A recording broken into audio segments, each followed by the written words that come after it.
Hi guys, so right here we have, this is the facelifted 2019 Volvo XC90.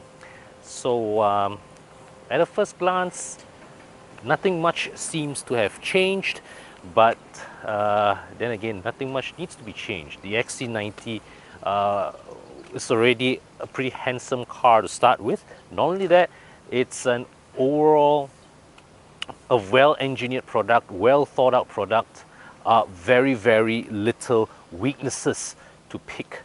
Okay, but still Volvo has did some subtle upgrades to the car. Of course, the biggest change is for the T8 version. It has a more powerful battery that Volvo claims is able to propel the XC90 here to an all-electric range of 50 kilometers.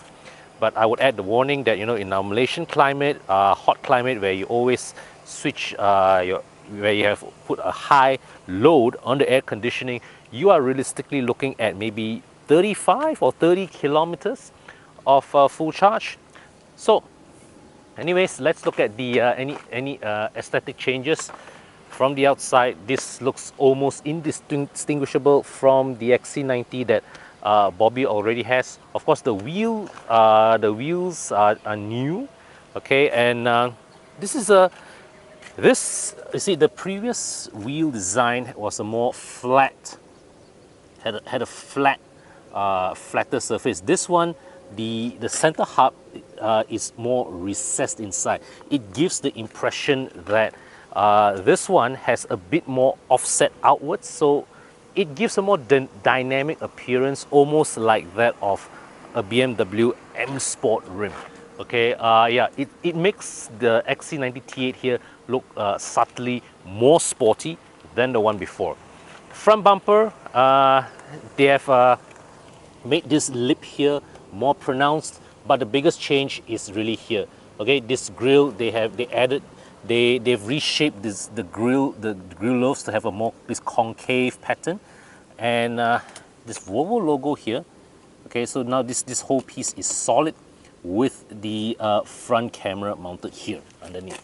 Okay, so if you buy the T8, all right, you get 360-degree camera as standard. If you go for the T5 model, that's priced at 370,000 ringgit, you get a reverse camera. This T8 Inscription Plus variant, this is the one with the Bowers and Wilkins sound system. This is priced at nearly 410,000 ringgit. There's also a T8 Inscription model that comes with everything that you see here except the Bowers and Wilkins sound system. That's about 390,000 ringgit. Okay, so yeah, one look from the outside, nothing really new to show you that the pre-facelift XC90 does not already have. Okay, so let's bring you inside. So this tailgate has hands-free release. So I'm dangling the key fob here. As with all Volvos, the practice is to know where the sensor is. Look for the V, just kick underneath. Okay. Right. So here you can see this car is set up in 5-seater configuration. Right. The third row seats folded down. It's a nice flat loading floor, but the folding mechanism is mechanically operated. So you actually have to come here. Yep. So with the middle row, with the middle seat, what you do is pull this strap, release, it comes down. Okay. Pull this, release, comes down, and once it drops, it is locked securely in place. Okay, so yeah, so yeah, my child seat is there, so I can't touch that one. But as you can see here, it's a nice flat floor, which you can use, which comes in pretty handy when you want to ferry bulky items or furniture or whatever, in the good traditions of old-fashioned Volvo estates, of course. Okay, so you've got two hooks here. These are rated to carry 5 kilograms. Got this compartment here with a strap You can raise this to partition the luggage area. So this one has another flexible strap, elastic strap here as well for you to stand bottles or whatever if you want. Then you've got other two hooks here to hook your shopping bags. And you see this one stands firm. Okay, this one stands firm. How it does it is that there is a spring mechanism under here that holds it in place. But this panel here, yeah, it does not have a hook or whatever to hold it if you choose to raise it. Maybe this is what it's meant to do. Ta-da! Okay, so right here they stowed away the charging cable. All right, this is where you plug into the car, and this is the 3-point plug. Now, previously, right? Okay. Now, there's the thing about this is that there is no way for you to adjust the charging current.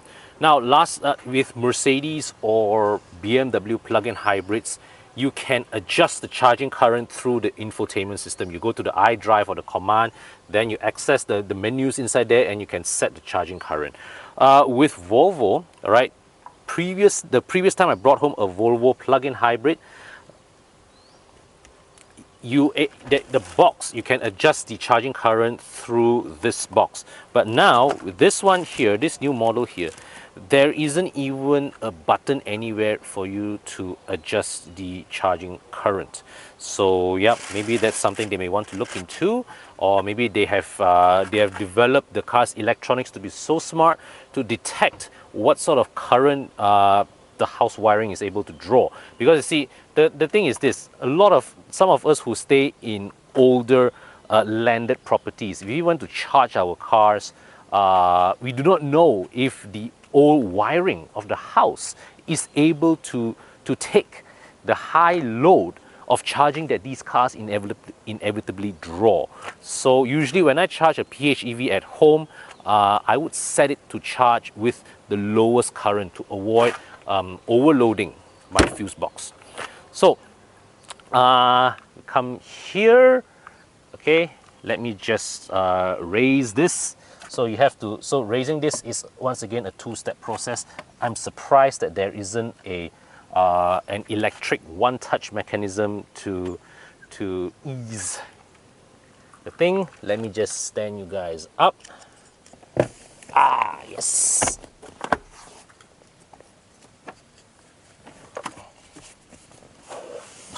Okay, so that tonneau cover there, if you want to use this as a 7-seater, you have a problem because there is nowhere here to stow the tonneau cover away. There is no slot provided that will hold the tonneau cover. So yeah, I guess I wouldn't be so hard on Ford anymore for not sorting that out for me with my S-Max. All right, let me just stand you guys up here again. Well, the removal process is quite easy. All right, and this depression here means that, well, yeah, you can put the tonneau cover here, but it's just that when you're driving around, this thing will end up moving about. So let me just access the third row. Okay, so the two seats up, right? So just to show you, that is the amount of room available. Okay, and you can see me get in and out. So the access here is pretty easy. Okay, seated at the back here, got blowers here. I got an aircon blower here, which is useful. And here I've got a tray to put things. Got a cup holder here. Let me just pull this back. All right, so not too bad in terms of leg room. Of course, there is a bit of compromise with regards to tire support, but still it's okay. I've got good lean angle on the seat back. Got dedicated headrest as well, appreciated. A bit limited headroom for my 170 cm frame, but nothing to complain lah, really. Okay, so getting out fairly easy. Lift this. All right.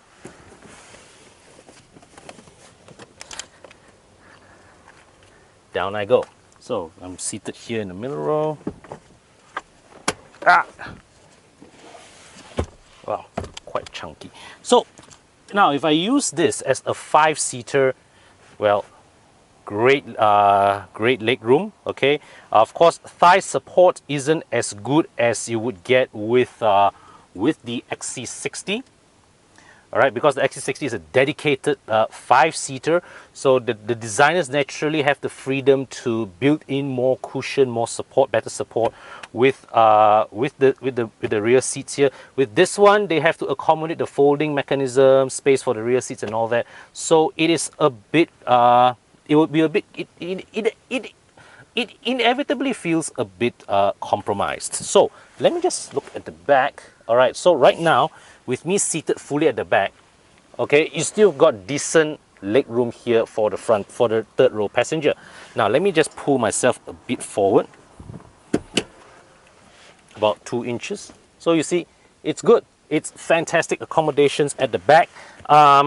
So the third row, sorry, so also here at the back, we've got dedicated rear zone climate control.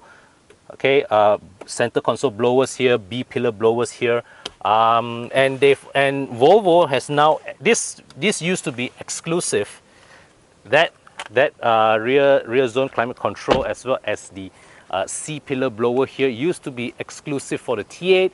Now Volvo has made it available for the T5 as well, which I think it's good. So now let's come inside. Now a major change, aesthetic change. They have redesigned this gear knob. Still beautiful. Another Autoforce crystal design. Start the engine. Okay, so you can see the instrument cluster going through the diagnostic of all the safety systems here. Yep, still active instrument cluster. Tablet style center touchscreen. All right, which shows all, which gives you access to all the in-car functions. Of of greater interest to me really is are the selection of materials here. Fantastic. I love this open pore wood trim. If you ask me, right, few car makers, not many car makers are able to pull off open pore wood trim. Volvo does it very, very well. All right, the overall design of this is just lovely, and I quite like, and I love the way this thing appears to sit on the center console. It sort of looks like the saddle of a horse. Okay, so here this lid here opens. Okay, let me just, okay, so this lid here opens up to reveal, it's a spring-loaded lid, but opens up to reveal a very small slot. This opens up to a bigger slot, and yeah, so here it's, you can use this as cup holders. Okay, you got these slots here, use as cup holders, or you can just nicely sit your phone down here. Okay, this lid here opens up to, well, a pretty shallow compartment, unavoidable because the underneath here are the hybrid batteries, so that takes up the space. You do get 2 USB chargers. Bobby tells me on his one the charging is pretty slow, but in this one here, I don't know. So here, the glove box. Okay, this one always befuddled me a few times. Open down here, and yeah, so you've got a cooling mechanism here. Okay, it pipes in air, cool air from the air conditioning. You pull this out. Okay, there's cool air blowing out from there. So yeah, so here you have this lovely inscription wording here, and yeah, you got a panoramic roof. So lovely accommodations here in the XC90. Nothing much has changed, all right, if at all, but nothing needed to be changed because it is such a well-conceived design to start with. I have really very little complaints, and I like that they have given, you know, contrast coloring, all right, of the various panels, so it gives depth to the design, all right, of the dashboard. So you've got these gray panels here, right, all soft touch plastic, by the way, contrasting with With the brown open pore wood as well as the brown Napa leather here, very nice. Okay, so yeah, I think lovely. Got zero complaints with this in terms of its fit and finish, material selection. Beautifully done.